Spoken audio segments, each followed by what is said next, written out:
A tech billionaire discovers his silent son's secret, and the waitress who unlocks a mystery that will change everything. Thunder rolled across the mountains as Alexander Kane pushed through the glass doors of Mountain View Diner. Rain streaked down the windows like tears, while fluorescent lights hummed overhead, casting harsh shadows across worn vinyl booths. At his side, his 7-year-old son Marcus walked in careful, measured steps. The boy's eyes darted nervously around the unfamiliar space, his small hands fluttering at his sides in what doctors called stymiing behavior. Marcus hadn't spoken a single word in 3 years. Not since the accident. "Table for 2, Alexander said curtly to the woman behind the counter. "Right this way, honey," called out a waitress, her voice warm but respectful of the quiet tension radiating from the pair. Alexander guided Marcus to a corner booth, away from the handful of late-night diners nursing coffee and pie. The boy immediately began his ritual, organizing the salt and pepper shakers, aligning the napkin dispenser, creating order from chaos. Before we continue with today's story, if you're enjoying what you've heard so far, please hit that subscribe button. Every new subscriber helps me keep sharing these inspiring tales that touch your day. Thank you for your support. Then the kitchen door swung open with a bang. Marcus jolted, his careful arrangements scattered. A high-pitched keen escaped his throat as he slid under the table, hands pressed tight against his ears. Alexander's jaw clenched. "It's okay, buddy," he whispered, dropping to his knees. "Just breathe with me."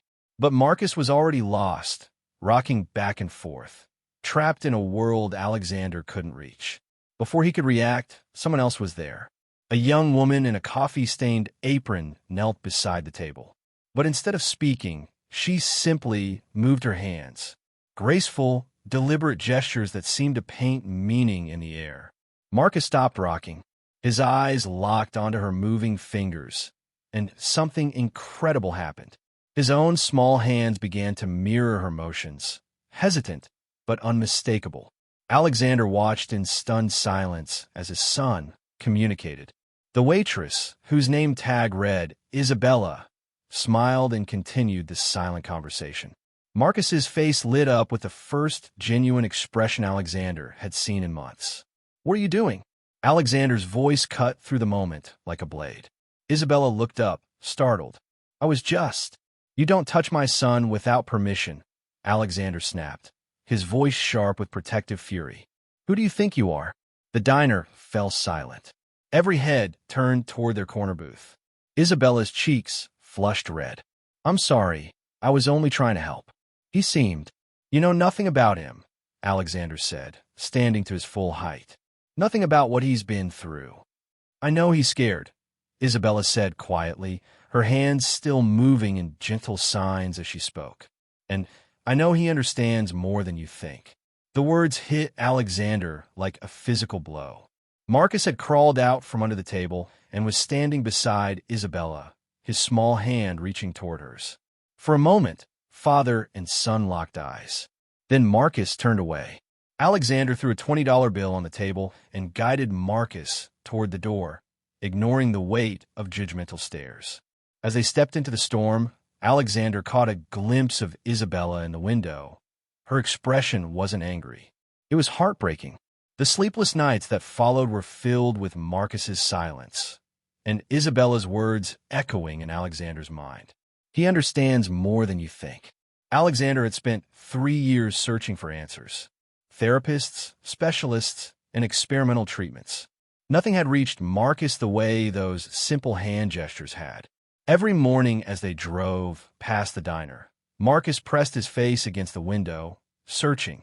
On the 4th night, Alexander found Marcus in his bedroom, practicing the hand movements he'd seen Isabella make over and over, like he was trying to hold on to something precious. The next evening, Alexander made a decision that terrified him. He walked back in a Mountain View Diner. Isabella was refilling the coffee station when she saw him. Her body tensed, waiting for another confrontation. "I need to talk to you," Alexander said quietly. She nodded toward an empty booth. They sat across from each other in awkward silence until Alexander finally spoke.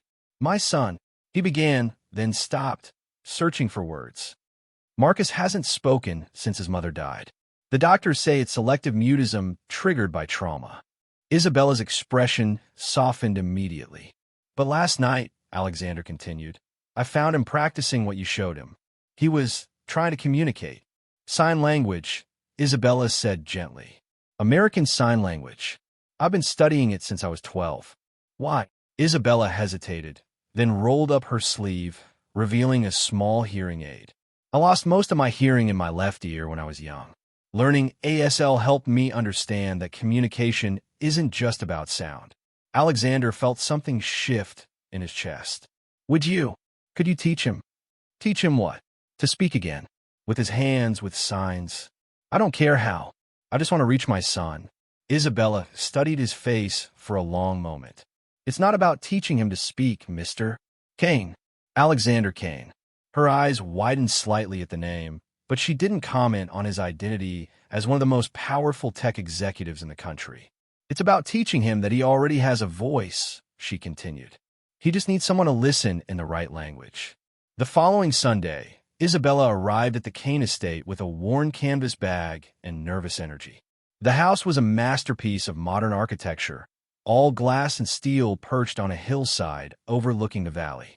But inside, it felt hollow, like a beautiful shell with no soul. Marcus appeared at the top of the curved staircase, peeking through the rails like a curious bird. Isabella looked up and signed a simple greeting. Marcus's face broke into the first smile Alexander had seen since the funeral. For the next 2 weeks, Isabella came every Sunday. She taught Marcus basic signs, played games that involved visual communication, and slowly, carefully, built a bridge between his silent world and the one around him. Alexander watched from doorways, amazed at his son's transformation. Marcus laughed. He played. He communicated complex thoughts with his hands that he'd never been able to voice. But more than that, he seemed happy. On the 3rd Sunday, everything changed.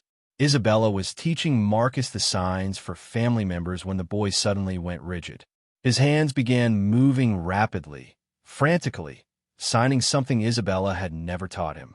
Complex, adult-level ASL that flowed like poetry. Isabella's blood ran cold. Marcus, she whispered, where did you learn those signs? The boy's hands continued their desperate dance. They said she couldn't hear the car coming. They said it was an accident. But I saw the man push her. Isabella's heart nearly stopped. I tried to tell Daddy, but he doesn't understand my hands. The man came to our house. He has the same voice as the one who hurt Mommy. What man? Isabella signed, her own hands shaking. Marcus pointed toward the study where Alexander was taking a business call. Uncle Richard. The pieces fell into place with horrifying clarity. Richard Kane, Alexander's brother. The man who would inherit everything if Alexander and Marcus were gone. The car accident that killed Marcus's mother hadn't been an accident, and Marcus had witnessed it all. The trauma hadn't just stolen his voice. It had locked away the most dangerous secret in the Kane family. Isabella's mind raced. She had to tell Alexander. But how could she explain that his brother was a murderer without destroying what little family Marcus had left? That's when she heard footsteps on the marble stairs. Well, came a smooth voice from behind her. What interesting conversations are you having with my nephew? Isabella turned to see Richard Kane standing in the doorway, his expensive suit and cold smile radiating menace. Just teaching him some basic signs, Isabella said, trying to keep her voice steady. I'm sure you are. Richard stepped closer, and Isabella noticed something that made her blood freeze. A small device in his hand, like a listening amplifier. He'd been monitoring their conversations. All of them. Richard continued conversationally. It's amazing what children imagine they see during traumatic events. The mind plays such tricks. Marcus had gone completely still beside Isabella, his small body rigid with terror. But of course, Richard smiled, if someone were spreading such imaginative stories, well, that could be very dangerous for everyone involved. The threat hung in the air like smoke. Isabella looked down at Marcus, saw the trust in his eyes, the hope she'd helped nurture, and made a choice that would change everything. Alexander needs to know, Isabella said simply. Richard's laugh was sharp as broken glass. Alexander? My dear brother has been so grateful to me for helping manage his grief. He trusts me completely. Then he'll believe me when I tell him what Marcus saw. Will he? Richard pulled out his phone, showing Isabella a series of photos.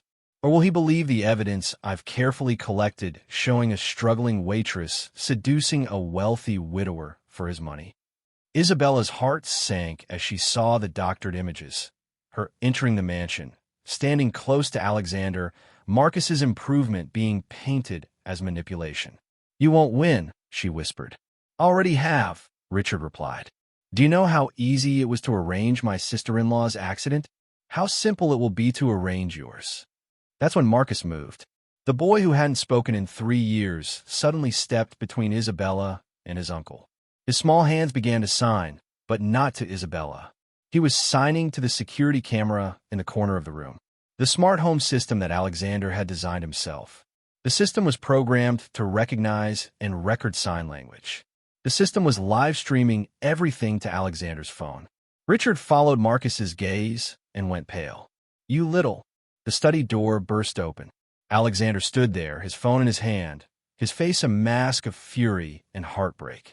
Hello, brother, he said quietly. We need to talk. The next hour unfolded like a nightmare in reverse. Police sirens. Handcuffs. Richard's shocked protests as evidence poured forth from the smart home system that had recorded everything. Marcus's testimony, given in perfect sign language, was translated by Isabella for the detectives who listened in stunned silence. The truth about the car accident, about Richard's plan to eliminate Alexander's family and claim the Kane fortune, about a little boy who had carried an unbearable secret for 3 years, waiting for someone to speak his language.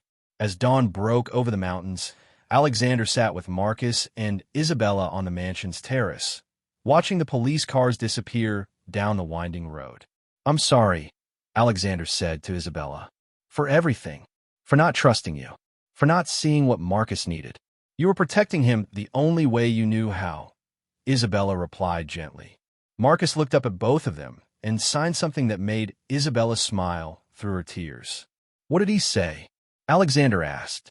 He said, now we're all family. Alexander pulled his son close, and for the first time in 3 years, Marcus leaned into his father's embrace. But this wasn't the end of their story.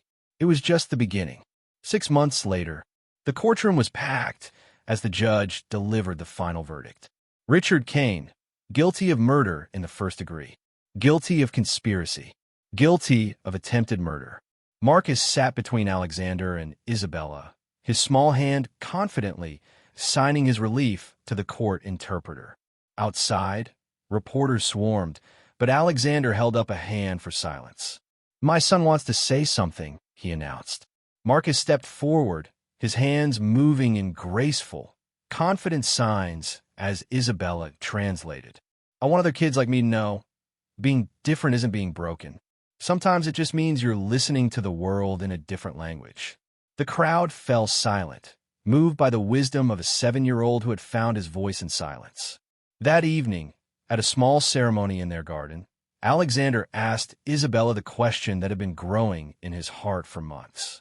But before he could speak the words, Marcus signed something that made them both laugh. What did he say? Alexander asked, grinning. Isabella blushed. He asked when you're going to marry me, so we could be a real family. Alexander knelt down, pulling out a ring he'd been carrying for weeks. Well, he said, looking from Isabella to Marcus and back again. I guess that's my answer.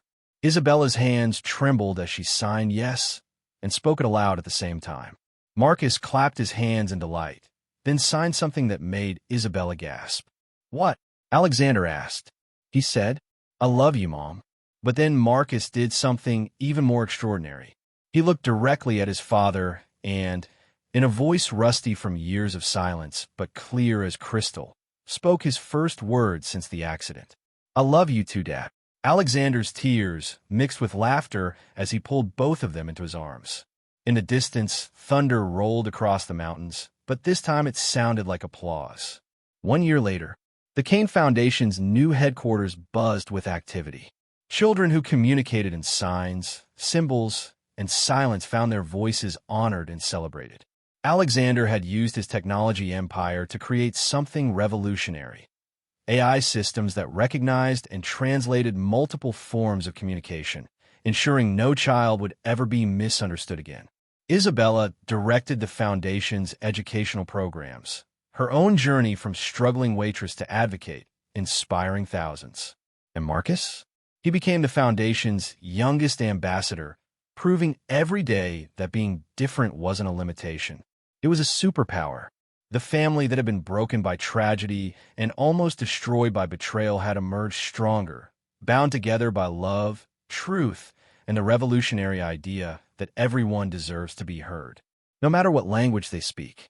Sometimes the most profound connections happen not through words, but through understanding. Sometimes the greatest courage comes from the smallest voices. And sometimes the most powerful families are the ones we choose to build together. This story reminds us that communication comes in many forms, that trauma can be healed with patience and love, and that justice sometimes speaks in whispers before it roars. Thank you for joining us on this incredible journey of healing, truth, and the unbreakable bonds of chosen family.